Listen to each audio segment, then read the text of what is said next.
Hello, my 11th standard warriors. It's time to move on from traveling waves to something called as the standing waves. And there are very simple ways to create standing waves, not just in laboratory, but even in real life. So what is a standing wave? What are its properties? And how does it, help us in different aspects of science? Let's study all of this in today's lecture. Welcome aboard. This is Captain Shreyas, your physics master teacher at Vedantu, going live. Hello everyone, nice to see all of you out here. And you are watching the Nurture series. So Nurture series is for all the 11th standard students. But yes, if you are a 12th or a dropper student and want to revise the topics, you are most welcome. And this is JEE Enthuse English, the dedicated channel for all the engineering aspirants, JEE aspirants, KVPY aspirants, all the students who want to learn physics in English medium. Get ahead. And I am Shreyas. I have been teaching for a long time now. I graduated from NIT Nagpur. I did my research from IIT Bombay, and I almost scored full marks in my physics examination when I wrote my JEE. And having trained kids for more than a decade, I know what it takes to get there. So get ready with me, and I will tell you what is the flow of today's chapter. Hi Clay Tsunami, hi Sneha Patel, hello Yuva, nice to see you all. Some of you already changed the display picture just like Sneha. I'm so happy for that. And Krishna is a student of 9th standard. Wow, that's too cool. Amazing. Gautam, yes, we'll have a dropper batch, but I'm pretty sure you will crack JEE this time itself. Good evening, Nisha. Welcome aboard. So in this lecture of waves, what we are going to do is we're going to see what a standing wave is, the equation of it. Then we are also going to see how to produce standing waves on a string and an experiment based on that. This is a practical experiment which you do in school or college, sonometer. And then we'll go to resonance tubes as well as organ pipes. So that is the flow of the class, and there will be lots and lots of questions during this.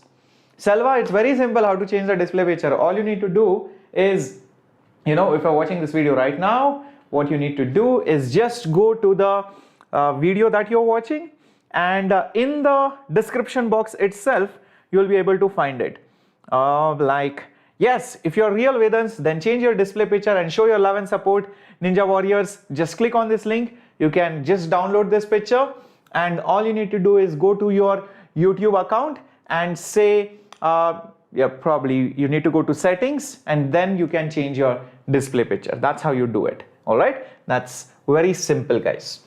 So make sure you change your logo to Ninja Warriors. That's a special logo which we created for all of you, so that we can spread the love and we can spread all the joy that you guys are learning. Everybody knows that you are a JEE Enthuse warrior. So have you smashed the like button? Have you smashed the subscribe button? If you are new to the channel, welcome. Sai Venkat, why is it good noon? Are you somewhere else? Okay, looks like you are in Europe, holidaying in Europe, looks like it. So let's start with the session, and let me also, quickly admire and feel proud about all the awesome, amazing students of last year, your seniors, who made all of us proud by getting into IITs, by getting into NITs, by getting into BITS and all the top-notch institutes and their dream branches. 1,500 students from Vedantu is not a joke. Thousands of students getting above 90 percentile, above 95 percentile, above 99 percentile, almost 900 students just from Vedantu. It's not a joke, considering the fact that they did not, travel for coaching. They sat at home and studied at the comfort, whenever they want to learn, whenever they want to read, and watch the replays, solve the assignments, all of this right at their fingertips. So they cracked just by using a laptop or a mobile phone. That's crazy. Come to think of it, few years back, it was not possible. So you have the best resources, and Vedantu is always here for you. And yes, my coupon code is always there, SHHPRO, for you guys to avail maximum benefits on the Vedantu courses. Now, let's talk about what a standing wave is. I'm very good, Sneha. Thank you so much. I hope you two are doing well. Siddharth, hi. Hi, Gautam. Nice to see you in the warrior logo. Nice to see you. Thank you for the heart. So, what's exactly a standing wave? See, imagine a traveling wave. What is a traveling wave? A wave which carries energy from point A to point B. In fact, that's what a wave was defined. It's a carrier of energy without the medium actually moving from one point to the other. So here you can see there are two waves. Can you see that?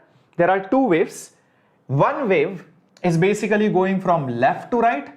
So this is wave number 1, and there is another wave which is going from right to left. Wave 1 is carrying the energy this way. Wave 2 is carrying the energy that way. They transport energy. But what if both the waves happen to flow at the same time in the same medium in the opposite directions? And what if their energies are equal?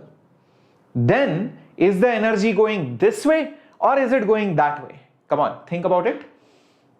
Selva, for sure, bacha, make sure you crack JEE, and because we have strict norms, only if you are a qualified person who has cracked JEE or is from the top-notch institutes, only then you get to become a Vedantu master teacher. So make sure you crack JEE, bacha.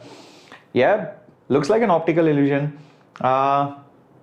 Interesting, Selva, very good to know that. So where is the net energy flowing if both the waves are occurring together simultaneously in the opposite directions? Nowhere, right?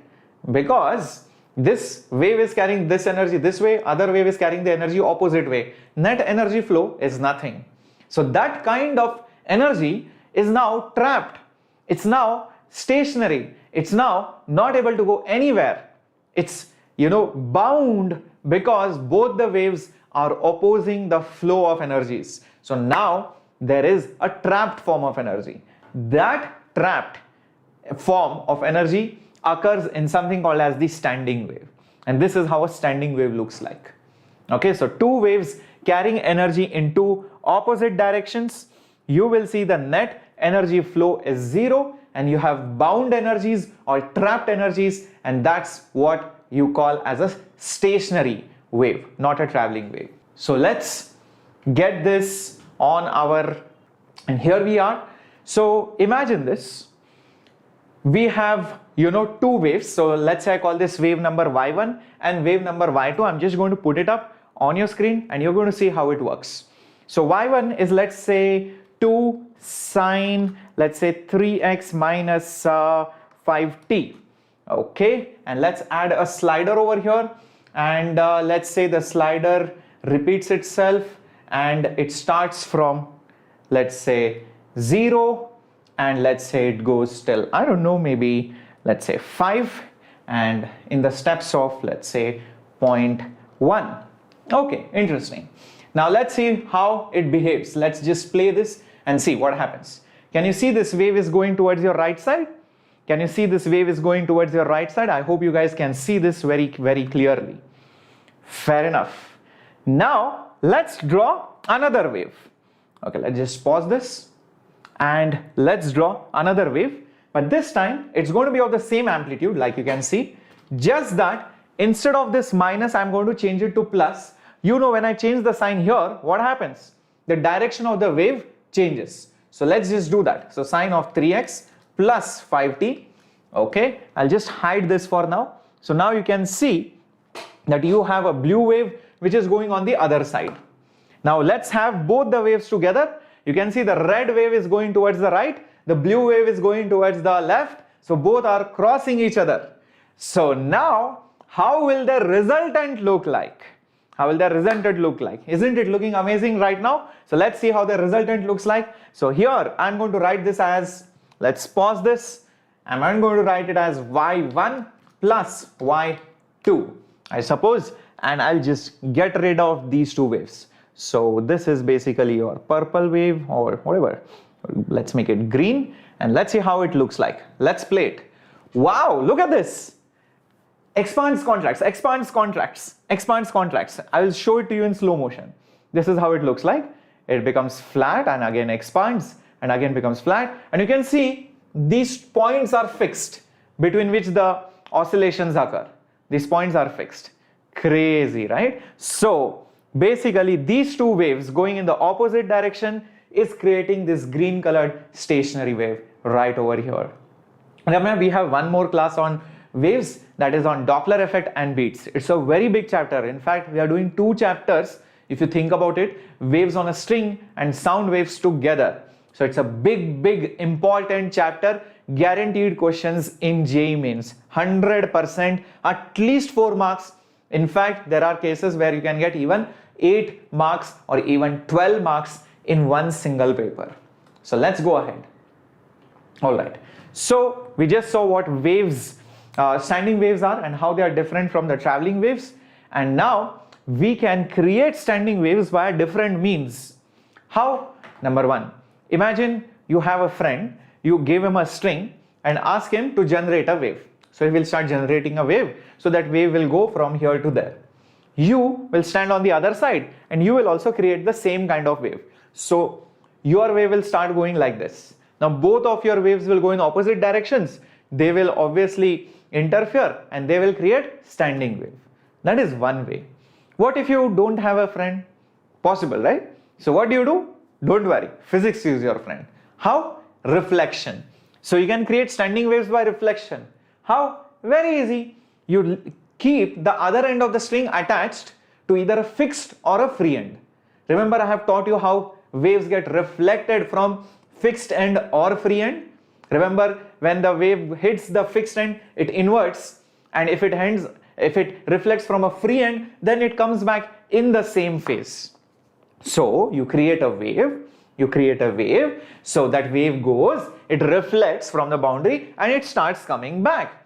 You are also still generating the wave. So now you have 2 waves going in the opposite direction, and what you get is basically the standing wave. Is this clear?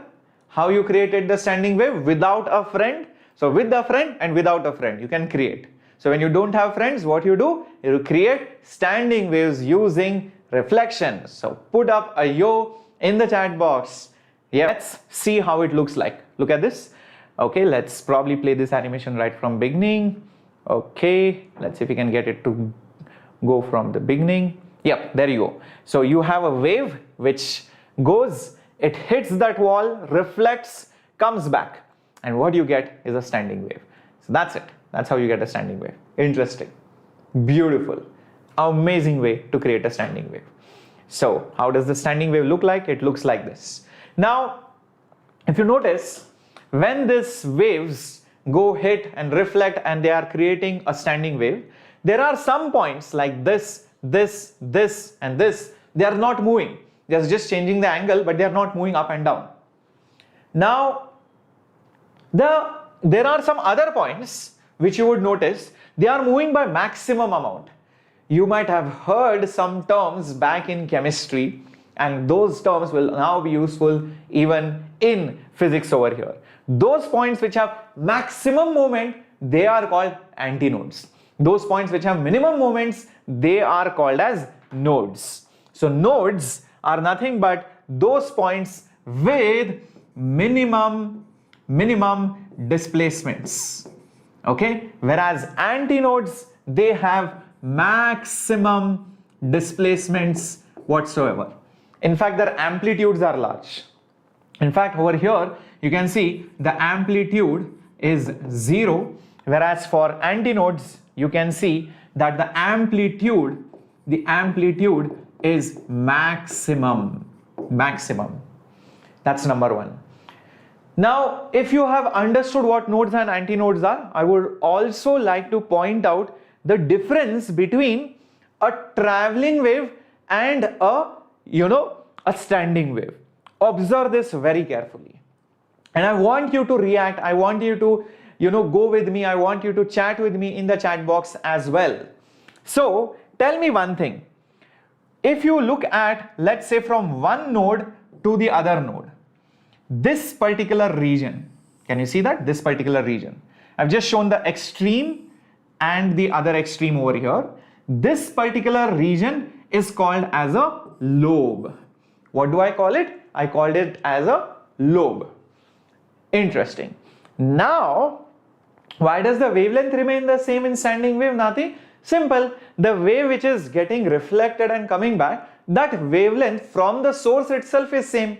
So if the wavelength from the traveling wave, the source itself is the same, obviously the wavelength of the standing wave will remain constant. If you keep changing the frequency, then the wavelength will also change accordingly. Yes. Now, this is called as a lobe. Can you guess the length of a lobe? Come on. Everybody answer in the chat box. I want it to be a little bit more interactive, my warriors. Can you guess what would be the length of the lobe in terms of the wavelength? How many times of the wavelength? Is it 2 times of the wavelength? Is it 1 time of the wavelength? Is it lambda by 4? Is it 100 times lambda? You tell me. Thank you so much for that 90k subs, everyone.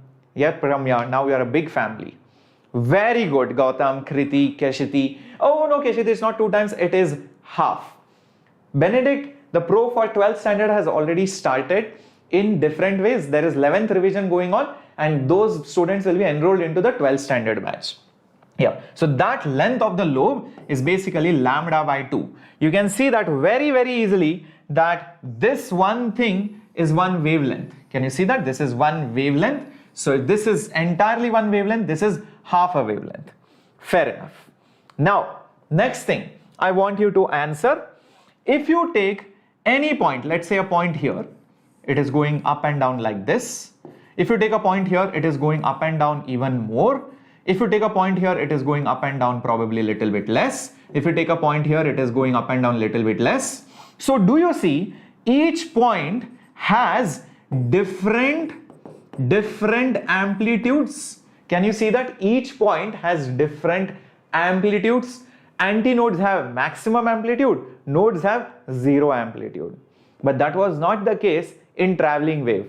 So when you had a wave which was just traveling like this, every point used to go up and down by the same amount, but at different times.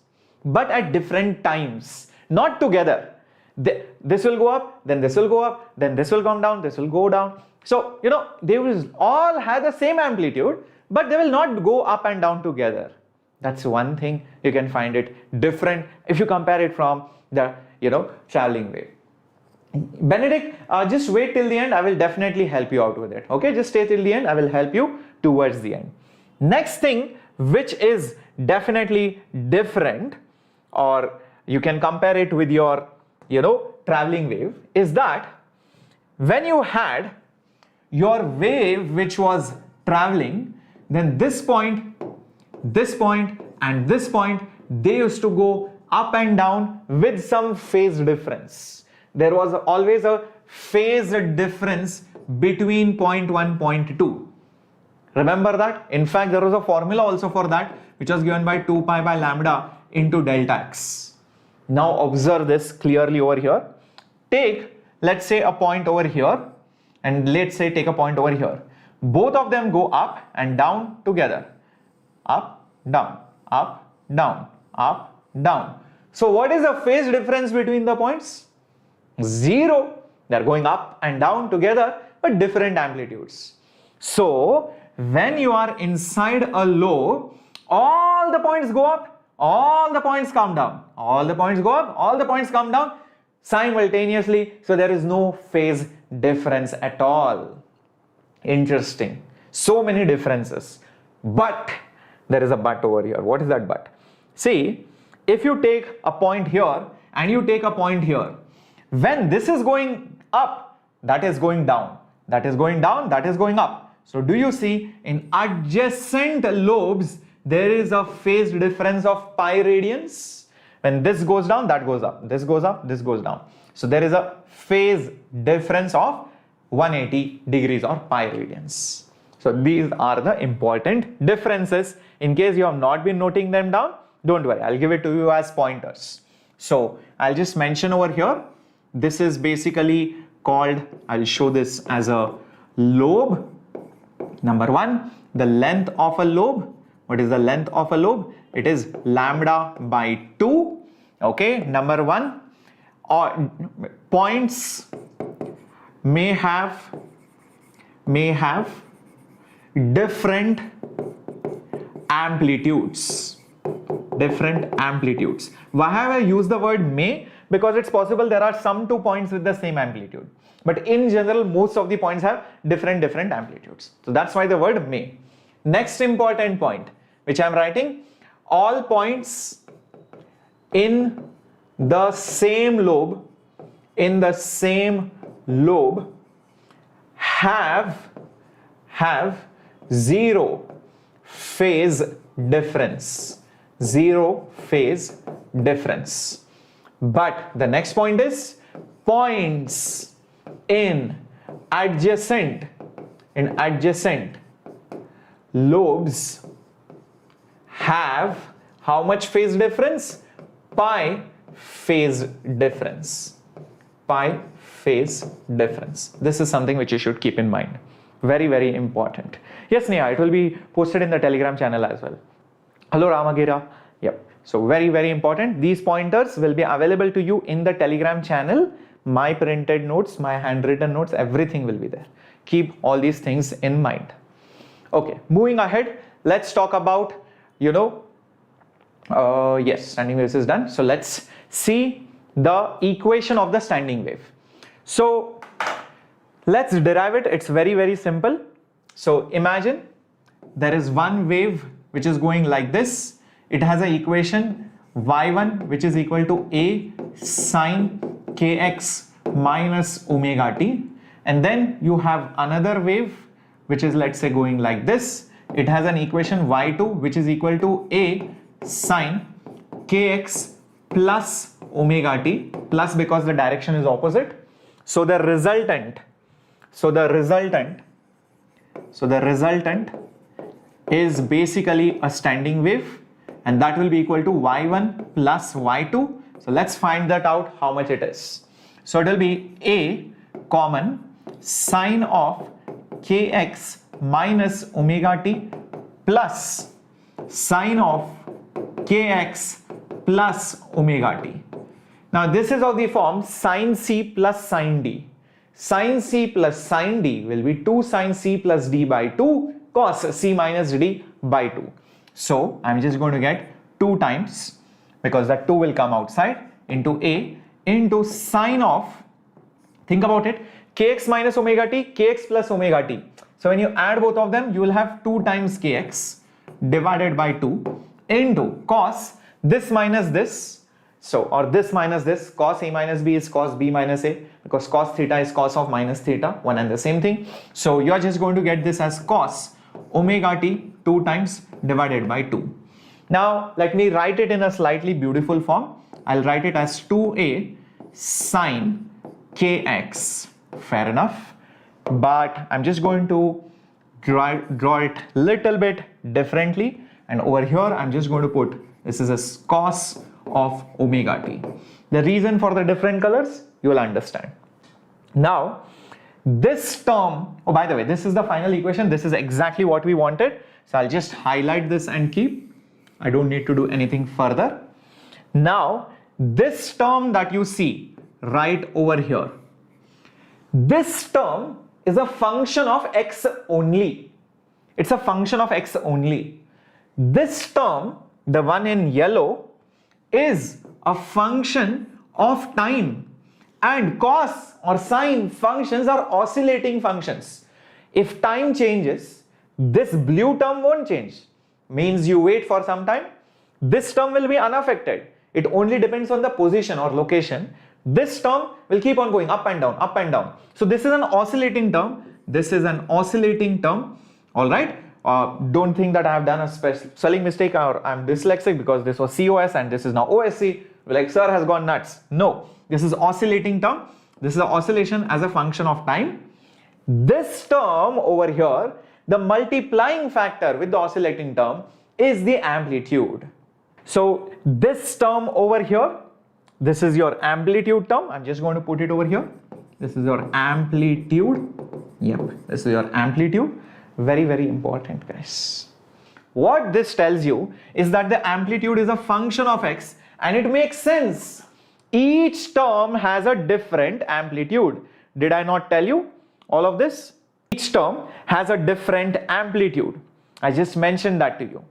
So makes sense. That's the reason why the amplitude is a function of x. All right. Now, please remember one more thing, that even if your equation looked something like this, say for example, y is equal to 2a, let's say cos kx into cos omega t, please understand it is also a standing wave equation. It really doesn't matter whether this is sine or whether this is cos. As long as it is an oscillating term, it is a standing wave equation. A lot of people by heart and think that kx term should be sine and omega t term should be cos. There is no such rule like that. Okay, it's just a matter of choice that I started with sine equations in the beginning. Had I chosen cos or sine cos, these equations would look completely different towards the end. Hence, I'm telling the choice of sine or cos is completely up to you. All of these are basically standing wave equations. Fair enough. Now I'm just going to get rid of this part maybe so that you can see it clearly. Don't worry about it. I'll just put it on the other slide. All right, moving ahead. Let's talk about how much is the energy trapped in a particular loop. Okay, so we just saw what is a standing wave and we just saw that energy gets trapped. How much energy actually gets trapped and what kind of energy gets trapped? That's what I'm interested to know.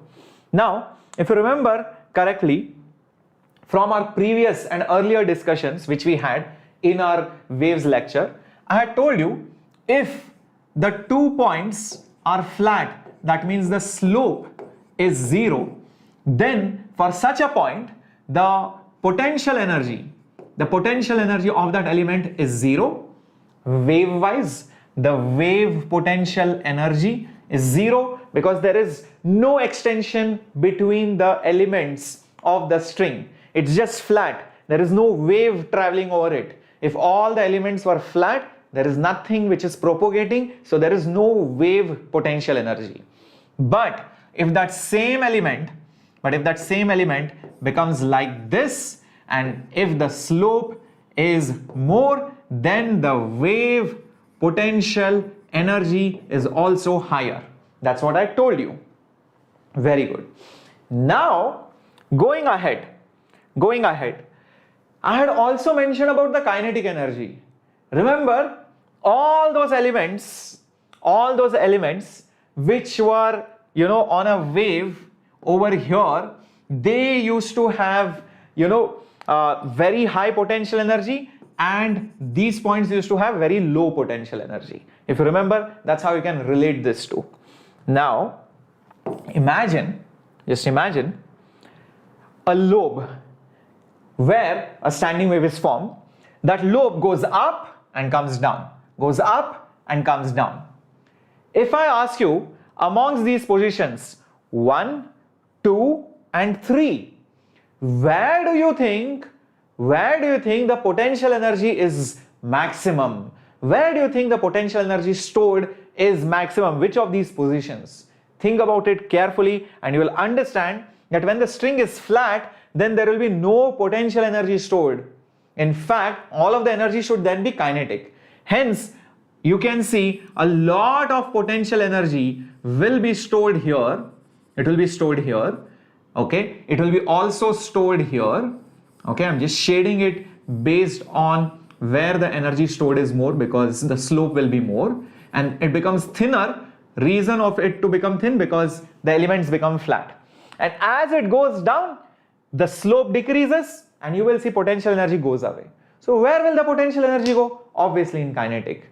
And it is obvious now, in any oscillation, the kinetic energy is maximum at the mean. So you will see this point when it reaches here will have maximum speed. This point when it reaches here, it will also have maximum speed. When this point reaches here, that will also have maximum speed. But out of all these maximum speeds, whose maximum speed will be maximum? Out of all the maximum speeds, all the particles are coming down, going up, coming down, going up. Whose maximum speed will be maximum? Obviously the one at the antinode. Understood? So this region will have maximum kinetic energy. This region over here will have max kinetic energy. So I can also mention max kinetic energy will be there at the mean, and minimum kinetic energy will be there at extreme position when it just stops towards the end. So this will have max kinetic energy. These particles will also have energy maximum, but it fades away. So it fades away slowly and you will see it will become thinner and thinner. Now, if you look at it carefully, you will realize that in this entire oscillation, the energy was stored in the form of potential initially. Then that potential energy got converted into kinetic. You can see the energy from the ends came towards the center. And when it again goes down, you will see this energy will again flow here. Are you able to see that? So what has just happened in that complete oscillation? There was lot of potential energy towards the end. Then slowly you saw that that potential energy which was there, it moved towards the center. And then again that kinetic energy will go back over here when the wave or when the string looks like this. So how is the flow of energy? The energy flows like this and like this. The energy flows like this and then again like this. Can you see that? It flows like this and like this. But again, while going back, again it will go towards the center and again it will go towards the end. So do you see that the energy just keeps on, oscillating within that lobe? The energy just doesn't have any place to go. These 2 points act like barriers. Very, very important. So the nodes over here, the nodes basically act like barriers, like a wall, and basically they trap the energy. That's very, very important. They trap the energy within that lobe, and this is how the flow of energy looks like. This is the flow of energy within that particular lobe. That's how it is. Hi Kunj. Very good. Excelente. Excelente. Understood, my warriors? So, what are the important takeaways of this discussion? In the extreme position 1, when the string is fully stretched, kinetic energy is 0, potential energy was maximum. You can see that. In position 2, there is little bit of kinetic, little bit of potential. The flow will be towards the center. In position 3, you are seeing entirely the energy is kinetic, potential energy is 0. And that's how it keeps on flowing back and forth. That's the energy trapped within the loop. Now I'm interested, how much is this energy? How much is the value of this energy which is trapped within the loop? It's very, very easy. I have seen so many books, so many lectures where you derive using some complicated integration, not needed. Okay. What is the energy of this loop? There were questions on this in JEE Advanced, and it's very important for higher order thinking questions of JEE Mains as well. Here is how I look at it. How much is the energy trapped in one particular lobe of that particular, standing wave? Think, how can you make a lobe? You create a wave, okay? Let it get reflected, come back. Now, in a lobe, you have 2 half wavelengths crossing each other. Think about it. When you are talking about a lobe, it's basically one wave, half wavelength of one wave going this way and another half wavelength of another wave which is going the other way. Do you agree with this? First of all, do you agree with this? Only when you agree with this, then we proceed ahead. So, if I can say one lobe is basically 2, halves, or I can just say, like this, 2 halves, okay, of, I would say, waves in opposite direction. That's what I would say. 2 halves of 2 waves traveling in opposite direction. 2 halves make a 1. So can I not say it is also energy wise one wavelength of any of that waves, any of that wave that you see over here? Is that clear, understood? Everyone? So 2 halves make a lobe. So I can say, might as well, it's actually one complete wave which is trapped in one lobe going in the opposite directions. Now, that energy of that lobe will be the energy of one wavelength. The energy of one wavelength can be found out by a simple formula. The power which is created in a wave, energy per unit time, how much energy you give per unit time into the time taken to create one wave. How much time you take to create one wave? You take basically the time period, if that makes sense to you. Power is how much energy you give per unit time, into the time gives you the total energy. How much time you take to create one lobe? That is basically one time period.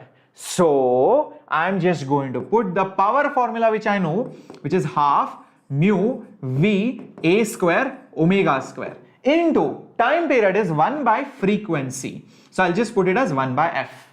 Now I want to get rid of few terms. So here is what I will do.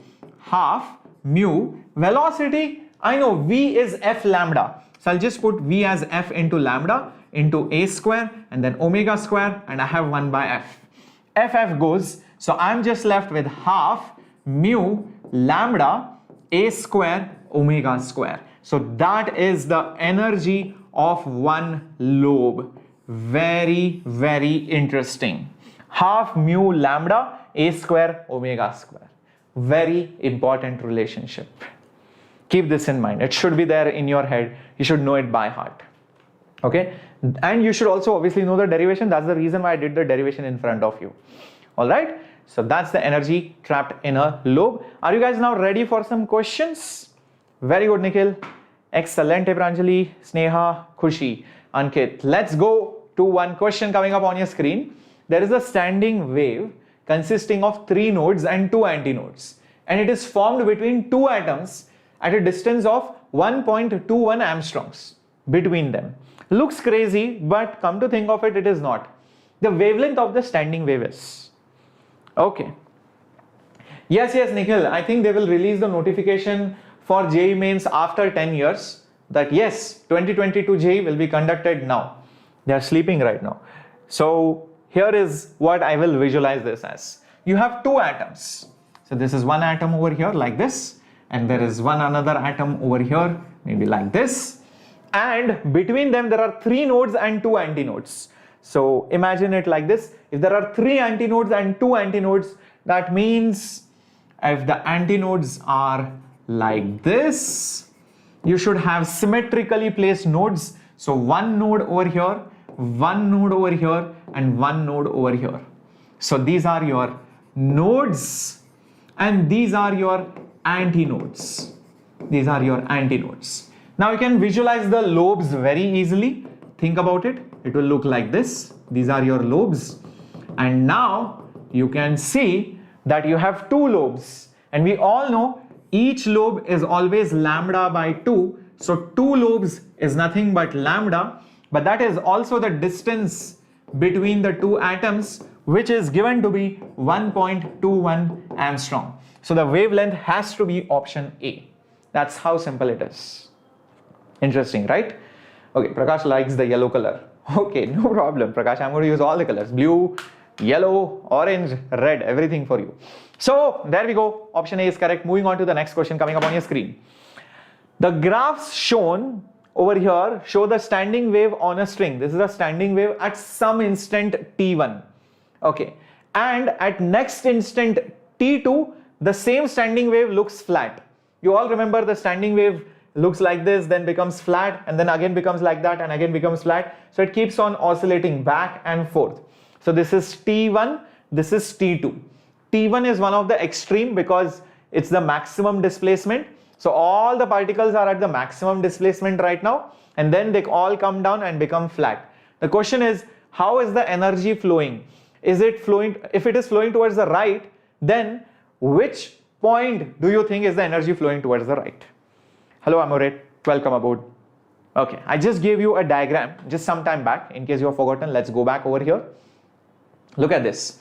The flow of energies. It's potential when it is at the extreme, and when it is mean, then it is kinetic.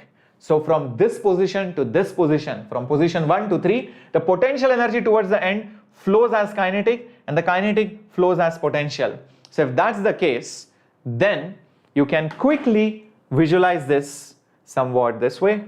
So this is your first position at T1, and then you have this position T2. So initially, obviously, the energy was located here and here. All right, this was in the form of potential, and what happened? That potential energy got converted into kinetic energy by the time was T2. So how did the energy flow? The energy has flown like this and like this, correct? So the question says, where is the energy flowing towards the right? I don't think it is point B or C. Point B is here, point C is here. Obviously B and C are wrong. Point A, I think, should be correct because it is going from left to right. So it is flowing towards the right for that particular point A. Hence, the correct answer should be option A. Yes, it is. You can see that. Beautiful question. Very good, Kriti. Yes, Narayan, if you have a backlog of sound waves, you should attend. But I started sound waves with transverse waves together, because when you study both of them together, you will understand it better. So start from lecture 1 of my waves. It's there in the playlist. You can easily find it by going to the playlist section of Nurture Physics. Moving to the next question. A wave of frequency 100 Hz is sent along a string towards a fixed end. This wave travels back after reflection. I just shown this to you that you can create standing waves using reflection. I've just shown this to you. You can create standing waves using reflection, and this is exactly that same diagram which I'm referring to. Okay, so let's go back to this question right over here. Okay, if the wave travels back after reflection, a node is formed at a minimum distance of 10 centimeters from the fixed end of the string. What will be the speed of the incident wave? All right, let's see. First of all, this is a fixed end, and the wave which gets reflected back, there is a node which is formed at a distance of 10 centimeters. So you are getting a node over here at a minimum distance of 10 centimeters. So this is basically 10 centimeters. Now, if you have to get a node, then think how should the standing wave pattern exactly fit in? Because this is a wall and this is a fixed end, obviously there must be another node formed over here, because a node is a point with no displacement, and because it is a wall, it cannot move up or down, so it has to be a node. That means if there is a node here and another node here and there are no more nodes in between, that means there must be exactly one lobe in between. That means this 10 centimeters must be wavelength by 2, half the wavelength. That means the wavelength should be 20 centimeters or basically 0.2 meters. Fair enough? Now it's all about what's the speed of the wave. Well, that's simple.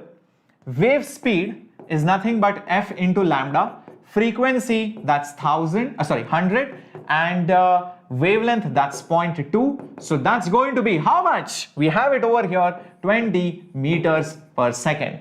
That's option, no, it's not D, it is B, option B. There you go. Got it, my warriors? Very good. Excelente. Okay, let's move ahead to the next one. Now, let's talk about creation of the standing waves. How do you create different types of standing waves? That depends on how it is getting reflected back. Whether it is reflecting from a fixed end or whether it is reflecting from a free end. If it is getting reflected from a fixed end, then it will be a node at the fixed end. If it is getting reflected from a fixed end, it will be a node. If it is getting reflected from a free end, then it will be an anti-node at that free end. Keep this in mind. So here is our first particular configuration. So remember, there will be 3 configurations that we'll be studying. We'll have a string and you will have a standing wave produced on it. both the sides will be fixed in the first case. Second case, one side will be fixed, other side will be free. Third case, both sides will be free. Yes, so we have a string which is fixed at both ends, and what did I mention? Whenever you have a string fixed at both ends, you will get at those fixed ends nodes. And you can see right over here, this end is fixed, this end is fixed, you will get nodes at both those ends. Now, when this is a node, and this is also a node, because this is fixed at this end, and this is also fixed at this end, this particular standing wave is not the only standing wave that is possible. There are many more kinds of standing waves that are possible. Number one, you can have more nodes or even less nodes as long as you have two nodes at the end. Think of all the possibilities that could be possible to create a standing wave between these 2 points, making sure a standing wave is formed. Is it necessary to have these nodes in between? No, there could be many more such possibilities. What are those possibilities? Look over here. Two nodes at the end, there is just one lobe in between. Second possibility, two nodes at the end, but one more node over here, that means you have two lobes over here.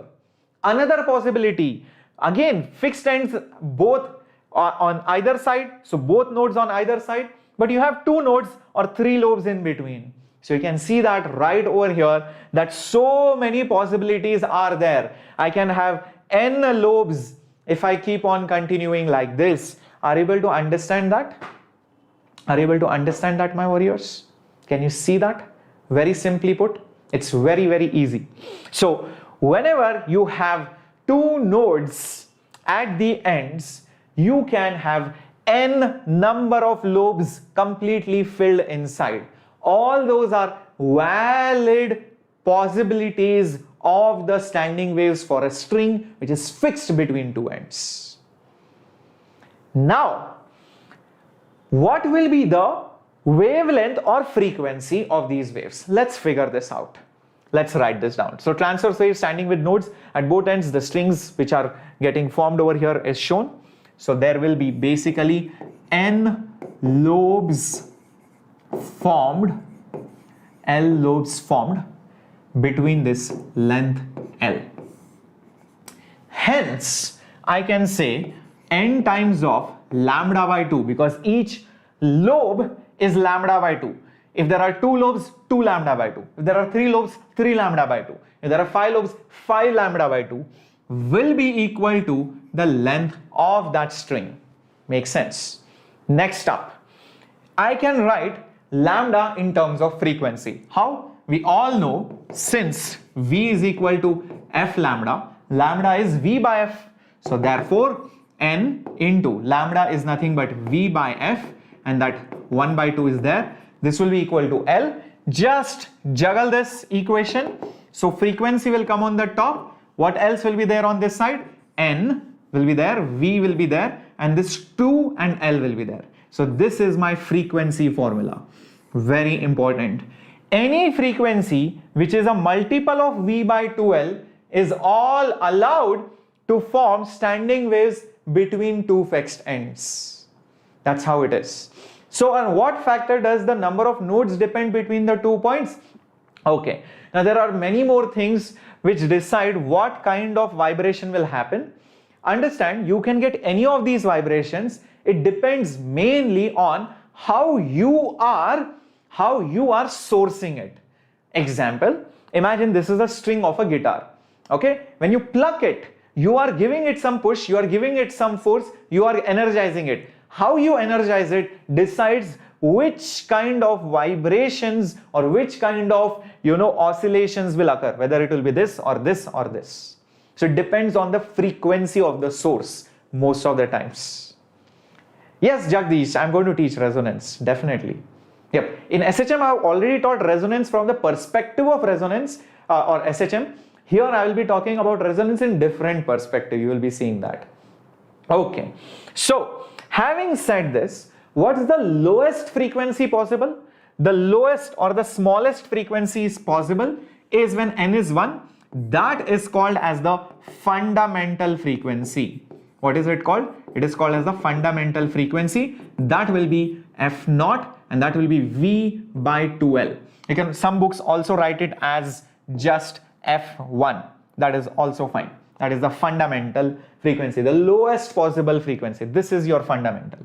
Okay, this is your fundamental, where you just have n is equal to 1, basically. Only one lobe is there. All other frequencies are multiples of it. So if this is, let's say for example, the frequency of this standing wave is, let's say, 100 hertz. This will be 200 hertz. This will be 300 hertz. Next will be 400 hertz. All of them will be multiples of the fundamental frequency. I hope that makes sense. Is that clear? Fair enough. Now you need to keep this formula definitely in mind. Now let's move on to a wave which is created on a string, but you will notice the string is fixed on one side and free on the other. When it is fixed on one side and free on the other, what happens? The fixed will be like a node, the free will be like an antinode. That's exactly what you see over here. This particular diagram shows an extended wave. Don't get carried away by it. This side is basically fixed. Look at the highlighted white part. That side is basically free. The one which is fixed is basically a node, and the one which is free is nothing but an antinode. This is an antinode. That's what happens. Now, what are the different possibilities for a fixed free end? It's simple. Think about it. When you have a fixed free end, this is fixed and this side is free, you can have a node and an antinode. So the oscillations of the particles in between look something like this. Isn't it like half a lobe? Can you see that? It's like a half a lobe. It's also possible that since you have a node here and an antinode right over here, maybe I have one lobe and a half lobe, something like this. This is also possible, looks like a fish. But understand, nothing else will be possible in between these two. This is 1.5 lobe, I suppose. You can also draw 2 lobes in between and half lobe. Remember, you should always get an antinode towards the end. That's the whole criteria. That's the whole criteria. And you can get many more such things. You can have 3 lobes in between and 1/2 lobe. So you can see 1.5 lobe is nothing but 3 half lobes. This is half, half, half, half, half. So 5 half lobes. You have 5 half lobes. 1, 2, 3, 4, and 5. That's how it works. So you can see 1 times half lobe, 3 times half lobes, 5 times half lobes, odd times half lobes. So you always get odd times of half lobes. That's what makes up a fixed free end, node antinode. Yes, Benedict, I'll be finishing all the lessons. This week is the last week of completing the chapters. All the chapters will be completed. Be it 11th, be it 12th. This is the last week. After this, it's just going to be mock tests, revision sessions, one-shots, all of those things. Okay? Strategy sessions, all the important things to do, not do. These kind of things will be done on YouTube. Yep, for all of you. Be it 11th, be it 12th, everyone. So, what do we have over here? So, whenever you have a standing wave which is created on a fixed free end, you will have to have a node and an antinode, and the possibilities are always in the multiples of half lobes, but always odd multiples. Here you can see half lobe is formed. Here you can see 3 half lobes are formed. Here you can see 1, 2, 3, 4, 5 half lobes are formed. So hence, if this is the length of my string, you can see this is half a lobe. This is 3 halves of the lobes, and so on and so forth. I can in general then say the length will be always odd multiples of lambda by 2, because half a lobe means nothing but, not lambda by 2, half times of lambda by 4. Lambda by 4, because half lobe means lambda by 4 because one lobe is lambda by 2. That's how it works. Now let's rearrange this. Therefore, L will be equal to odd times of, what is lambda? Lambda, I told you, V is lambda F. So lambda will be V by F. So instead of lambda, put V by F and this will be 4. So rearrange this. You're just going to get F is equal to odd times of, and you will have V by 4 times of L. This is the new formula, but this is for a fixed free end, fixed at one end. You can see it's completely different from the other formula. Just go back a little bit. This was any multiple of V by 2L, NV by 2L. What is this? This is odd V by 4L. Very, very different. Keep this in mind. Next, over here, what is the fundamental? The fundamental frequency, the smallest frequency, right over there, is when the odd number, if the odd number is 1, then it is the fundamental, that's the smallest frequency possible, and the smallest possible frequency will be V by 4 times of L. It's not V by 2L. V by 2L was for a fixed string. This is for a fixed free string. Keep this in mind. Very, very important. All right, moving ahead, and I hope you have noted down these formulas. Now let's go to free ends. What would you expect? Strings which are free at both ends, you should have 2 antinodes, exactly like this. Antinode here, antinodes here. But there are many possibilities of getting 2 antinodes towards the end. Number 1, you can have something like this. This is the least you can do. I mean, like, you cannot have anything lesser than this. You will in fact have more lobes beyond this only. The next possibility is you have half a lobe here and one complete lobe here and another half a lobe here. Another possibility is half a lobe here, one lobe here, one lobe here, and half a lobe here. So count the number of lobes in each case. You will understand what's going to happen. So just count the number of lobes, guys. In each case, what's happening? You will get the hang of it. So this is a free end. This is also a free end. So you will obviously have antinode over here, antinode over here, and antinode over here. Count the number of lobes in each case. You'll get a hang of it. In the first case, you have 2 half lobes. Basically, it is 1 lobe together. 2 half lobes is 1 lobe. Next thing, half plus 1 plus half, that's 2 lobes altogether. Can you count that? Half plus 1 plus half, that's 2. Half plus 1 plus 1 plus half, that's 3. So there are 3 lobes over here completely. That means in general it will have n lobes. Hence, in general I can say that the length of the string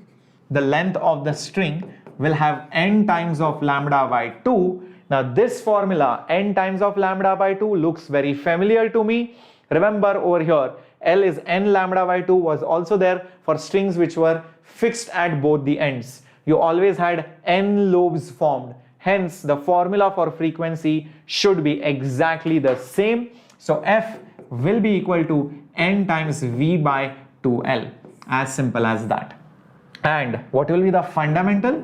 The fundamental frequency, the lowest possible frequency, F1, will be just V by 2L. As simple as that. Keep this in mind. Okay? Everybody clear, guys? Alright, shall we do some questions based on this? So quick revision of whatever we have done. So how do you create standing waves on a string? By making it reflect. And you can reflect it from fixed or free end. So for a fixed end, you will get a node. For a free end, you will get antinode.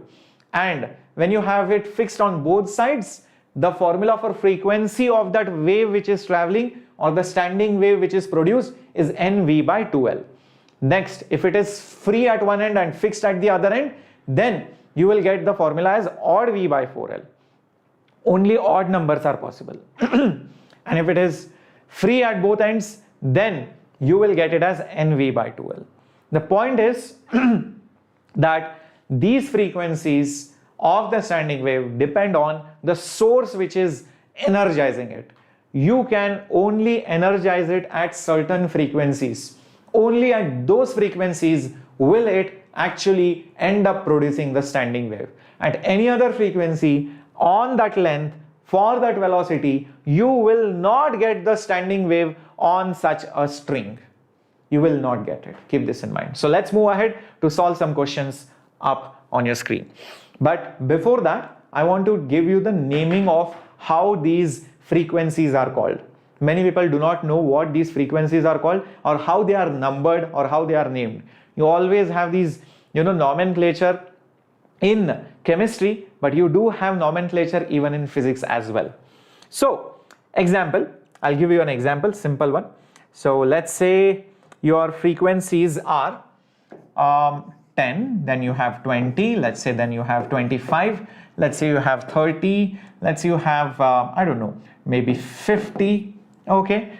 These are your frequencies which are possible for some kind of vibration. Doesn't matter standing waves or anything, just some kind of vibration. These are the frequencies allowed for that system. Now, sure, my gamer, whatever doubt you have, you ask. The lowest possible frequency, which is the lowest? The lowest over here is this.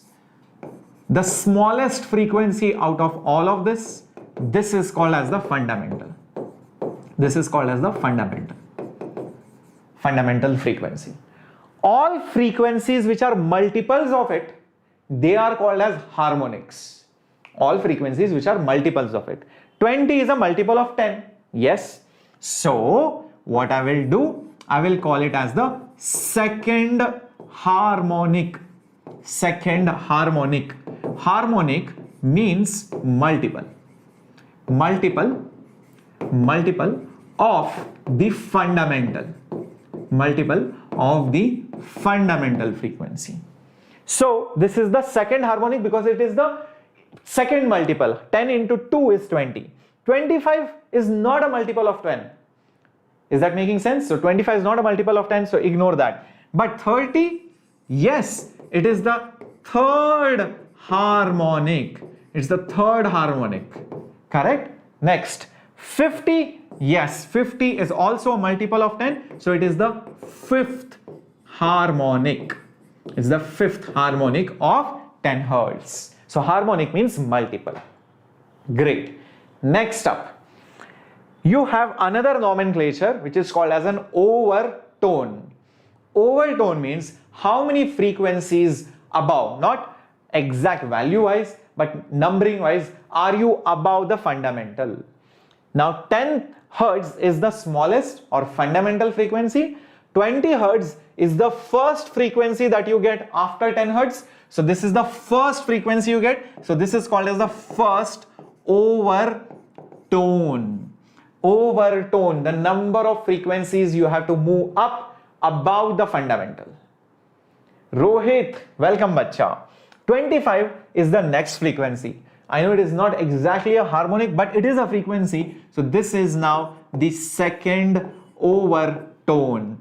This is the next one. So this is the third overtone. This is the next one. So this is the fourth overtone. Got it? This is how the naming happens. As simple as that. Hi, Sneet Tamil. Welcome aboard. Just keep this in mind. Very good. So, if you go back now to fixed, free and free, you will quickly realize what kind of harmonics are there. So, when you have a string which is fixed at both ends, the frequency is always NV by 2L. That means the lowest fundamental frequency was V by 2L. Every other frequency is multiple of that. Example, if one is 10 hertz, the next is 20 hertz. Okay, 20 hertz, the next is 30 hertz, and so on and so forth. Then you also have 40 hertz. So basically what happens? This will be your fundamental, or even the first harmonic you can call it. This is your second harmonic. This is your third harmonic. And this is your fourth harmonic. Overtone wise, fundamental is not counted. After fundamental, this is the first frequency I get. So this is the first overtone. Then this is the next one. So second overtone. And this is the next. So this is the third overtone that I get. Is that making sense to you? Very good. Next up, for a fixed free end. For a fixed free end. So you have an end which is fixed and this end which is free. What is the frequency? It is always odd times V by 4L. So V by 4L is the fundamental frequency. So let's assume, for example, it is 10 Hertz. So what will be the next frequency which is possible? After 10, odd multiples. So it will be obviously 30 Hertz, then even 50 Hertz, and so on and so forth, 70 Hertz. All these are possible. So, for example, 10 Hertz, if I call it as the fundamental, which is also the first harmonic, 30 is the third multiple, so that's why it is the third harmonic. This is fifth multiple, so it is the fifth harmonic. This is the seventh harmonic. So odd multiples are present, even multiples are absent. Same thing over here for overtone. This is not any overtone, so don't even bother writing anything over here because it's the least frequency. The first frequency after the fundamental, that is the first number of the overtone. This is the second frequency you get, so second overtone. This is your third overtone. Is that now clear, my warriors, how the numbering happens for all the frequencies that you have? Very, very important. So, only few things to keep in mind. Fundamental means smallest possible. Harmonic means multiple of the fundamental. Which multiple it is of the fundamental frequency. And overtone means how many shifts after the fundamental. How many shifts you need to do after the fundamental. So after the fundamental, this is the first shift, then the second shift, then the third shift. As simple as that. Okay, keep this in mind. So I've kept this slide for you. It will be there in your notes as well when you download the PDF. Okay, moving on to the first question coming up on your screen. A standing wave is produced on a string fixed at one end and free at the other end. The length of the string must be an, interesting, come on, you should be able to do it. Yes, Sri Harshit, that will be in fact even better because you have time. Definitely, no problem. Go ahead with it. But make sure you complete it. It should not happen that you're still doing all the long courses and you do not finish it by time. So make sure you plan everything properly. Do important things first. Kriti saying option A. What about others? Come on, think about it.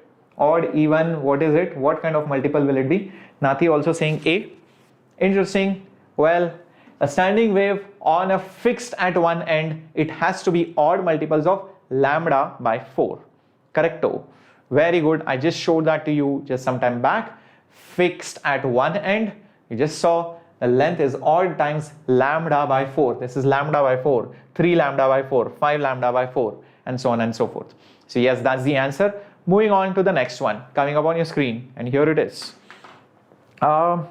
Sri Harshit, I'm not sure which kind of courses will not be available, but whatever is required will be available to you for sure. Okay.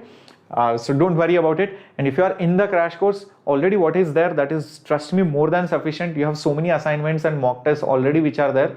Just complete that at least first. And whatever micro courses you have logged in into, make the best use of it. That will be more than enough for sure.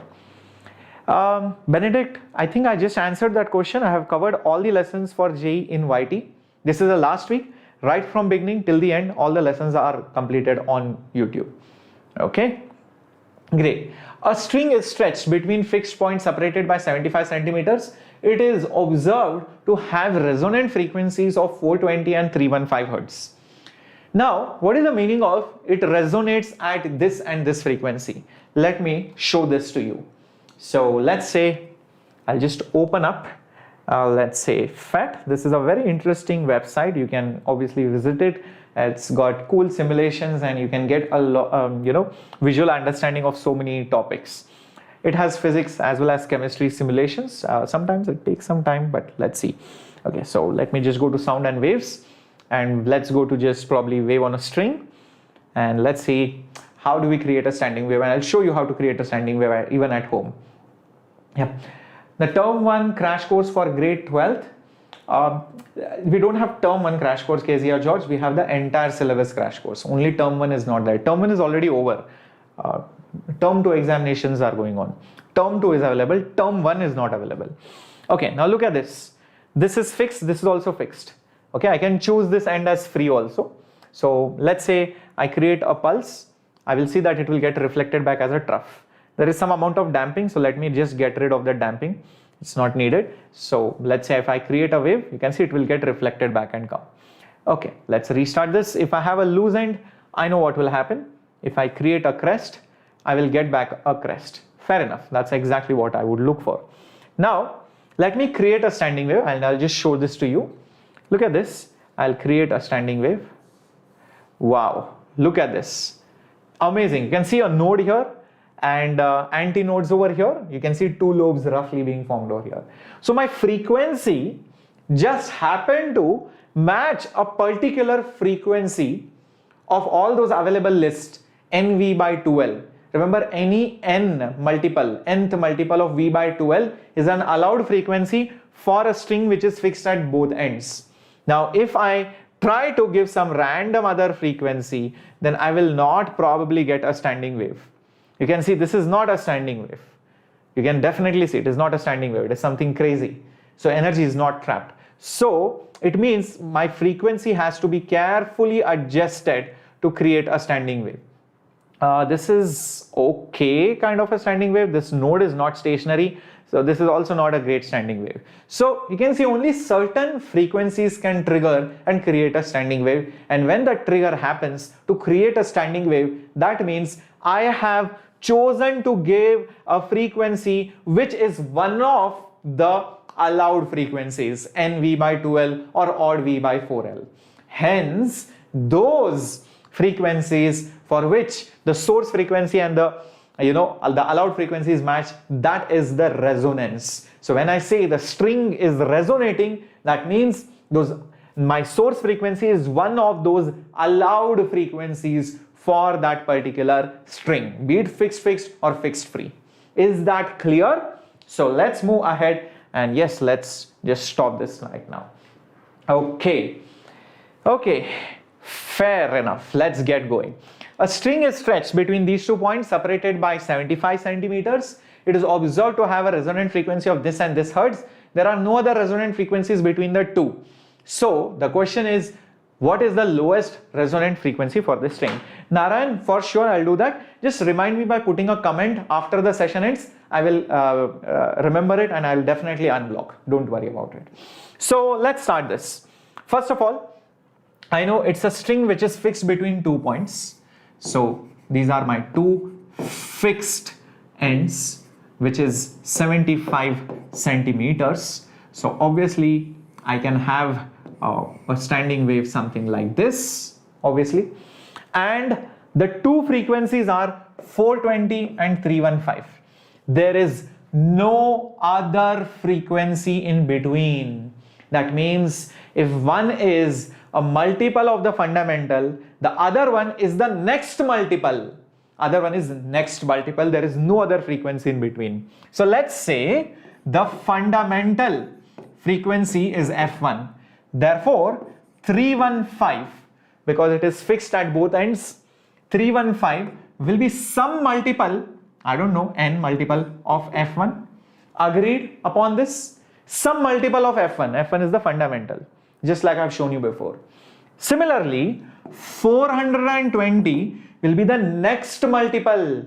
Next number after n will be n plus 1. This n plus 1, because it is the next multiple, there is no other frequency in between. Now all you need to do is subtract both the two. That's it. Subtract both the two. So 420 minus 315, this minus this will be n plus 1 into F1 minus n F1.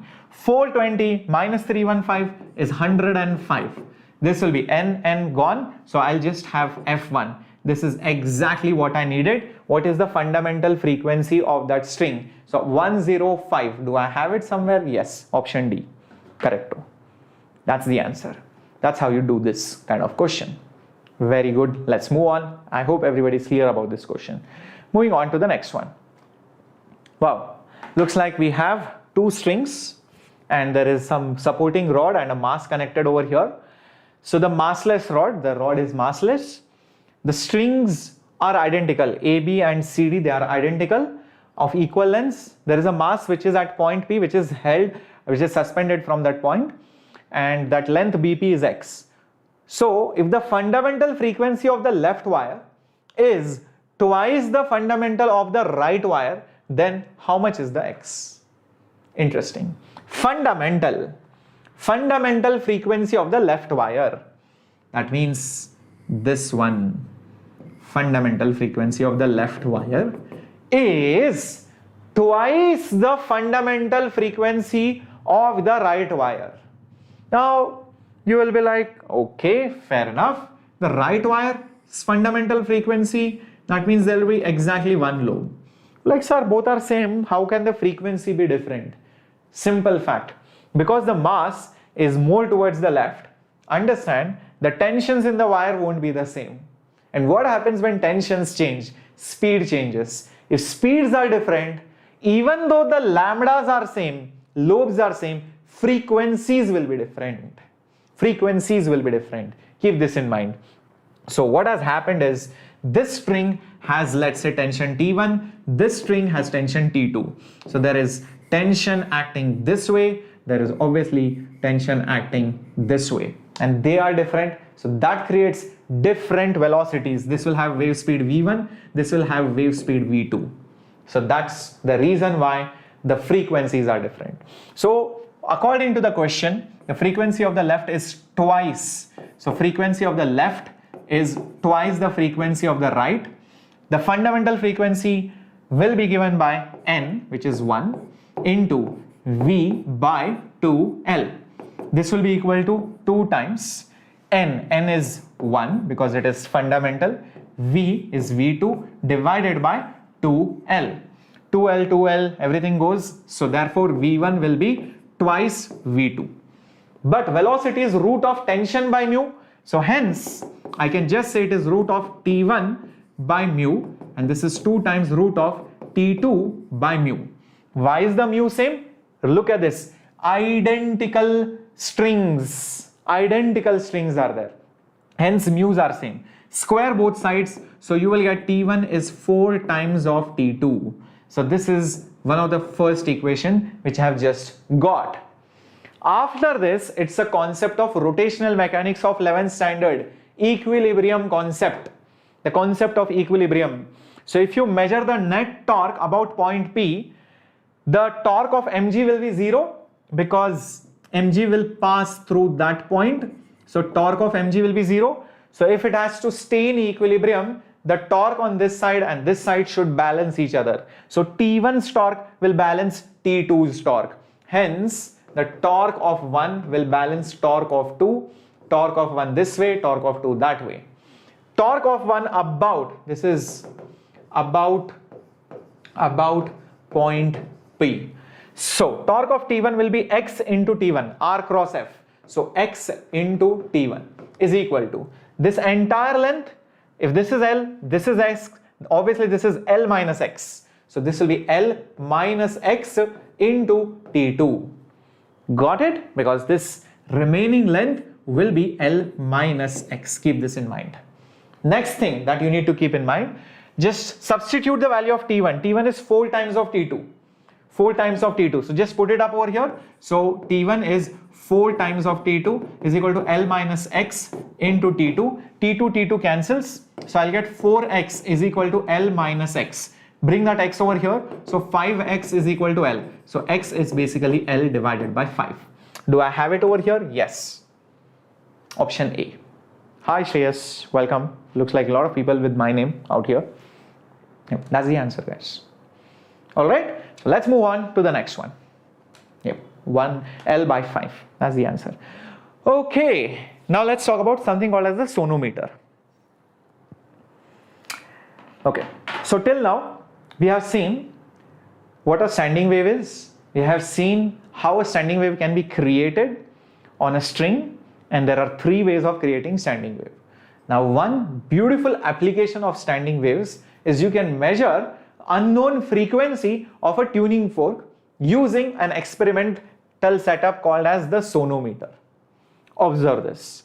This is your sonometer setup. How many of you have done this experiment back in your school? If your schools have opened, or maybe in your last month or so when your schools were open back then, maybe in December or something. Okay, some of you might have done this, some of you might have completed all the practicals, or maybe you are going to do it, you have seen this somewhere in your journals. So very, very important experiment. What you have is a wooden box. You can see there is a wire over it. There is also a scale, and on the other side there is, it's not shown over here, but there is a heavy weight, a mass which is attached to that string. That creates the tension in the string. You can see that. You can see there will be tension in the string because of the heavy mass which is there on the other side. Once there is tension, this string acts like the string of your guitar. If you add more mass, more tension, and you pluck it, the frequency of the string changes. You can see that. Okay, so it's just like the string of your guitar or any string instrument, sitar or anything else. Now, what happens is you can take a tuning fork, hit it somewhere, maybe on your friend's head, and then put the tuning fork on this wooden box. Okay, what happens? The vibrations of the tuning fork will pass from the tuning fork to the wooden box, and it will energize the string. The string will start vibrating because the tuning fork is touching the wooden box. And now what you need to ensure is that if somehow the frequency of the fork matches one of those allowed frequencies for the string, you will see resonance, and you will see lot of oscillations on that particular string. So what has just happened? You take the tuning fork, hit it and put it on the box. That will energize the string, and you will see the waves will go back and forth, and it will create standing waves. If by chance the frequency of the tuning fork matches the frequency or any of the frequencies which are allowed for the string, you will see resonance and very, very nice oscillations over there. And the best way to check whether they are oscillating or not is you take a small bit of paper and put over there. And if the string is vibrating, you will see that bit of paper will fall down. So that's how you locate whether resonance is occurring or not. So this is the schematic of the sonometer setup. You can obviously change the length of the string between which you are allowing the string to vibrate. So you can see there are two wedges. I don't know whether you saw it in this previous diagram. You can see one wedge here and one wedge here. So you can change the two fixed ends by moving the wedges left and right, and that's the reason why you have a scale, so that you can measure the length between this fixed end and this fixed end. So very, very interesting thing right over here. So I'll mark whatever we have just seen. These are your wedges. So this is a fixed end here. This is also your fixed end here. And you can see this is the length of the string which is allowed. All right, perfect. And you will take a tuning fork. That tuning fork is not shown over here. You can see the string passes over the pulley, and there is a mass out there, which is probably shown in the schematic diagram right over here. So for resonance to occur, what do you do? So for resonance, so when I say resonance, it means the frequency of the tuning fork will be equal to the frequency of that wire, and that means the frequency of the tuning fork will be equal to n times v by 2l, but velocity, we all know it is root of tension by mu. So this will give you the frequency of the tuning fork. As simple as that. You don't have to by heart it. It's very easily understood. N is the number of loops or lobes that you get. L is the length or the distance between the two fixed ends. T is the tension. Remember, this tension will be obviously equal to mass times of G. This is M, of course. And mu is the mass per unit length of the string. Don't get confused.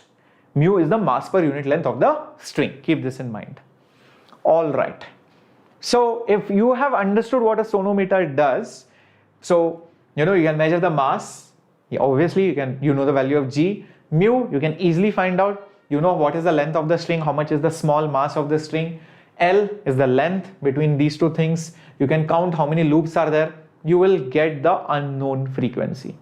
Usually what students do is, you can already read what is the tuning force frequency because usually it is written, unless the examiner or the person setting up the practicals is smart enough to erase that on your tuning fork. So if it is seen, then you know this. So you decide how many loops you want, and based on that you can put the mass and adjust other parameters to get a much better result. That's what people generally do. Anyways, let's move to some question coming up on your screen. The fundamental frequency of a sonometer wire increases by 20 Hz if its tension is increased by 44%. The fundamental frequency of the sonometer wire in Hertz is how much?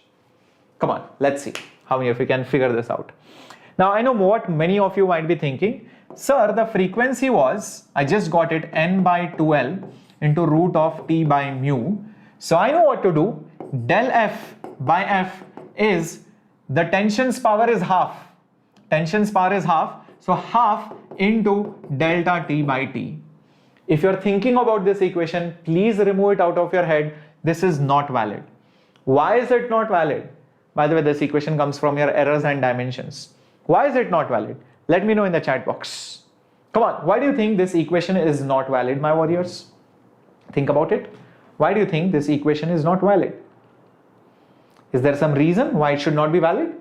I think there is.